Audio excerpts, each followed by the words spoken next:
കന്യകാമറിയത്തിന്റെ ദൈവമാതൃത്വ തിരുനാളോടുകൂടി ഇന്ന് നവവത്സരം ആരംഭിക്കുകയാണ്. നവവത്സരത്തിൽ ദൈവമാതാവിനെ നമ്മുടെ അമ്മയായി കാണുക.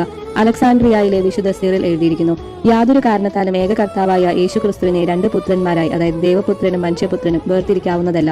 മനുഷ്യയാളിനോട് വചനം ചേർന്നുവെന്നല്ല വിശുദ്ധ ഗ്രന്ഥം പറയുന്നത്. പ്രത്യുത വചനം മാംസമായി എന്നാണ്. വചനം മാംസത്തോടും രക്തത്തോടും ചേർന്നുവെന്നാണ്. വചനം മനുഷ്യ ശരീരത്തെ സ്വന്തമാക്കി. പിതാവിൽ നിന്നുള്ള ദൈവത്വത്തെയോ ഉത്ഭവത്തെയോ നഷ്ടപ്പെടുത്താതെ സ്ത്രീയിൽ നിന്നും മനുഷ്യനായി പിറന്നു. വചനം മാംസം സ്വീകരിച്ചപ്പോൾ മാംസമായി തന്നെയിരുന്നു. എന്റെ കർത്താവിന്റെ അമ്മ എന്റെ അടുത്തു വരാനുള്ള ഈ ഭാഗ്യം എനിക്ക് എവിടെ നിന്ന് എന്ന എലിസബത്തിന്റെ ചോദ്യം ദൈവമാതൃത്വ സ്ഥാനത്തിന്റെ അംഗീകാരമാണ്.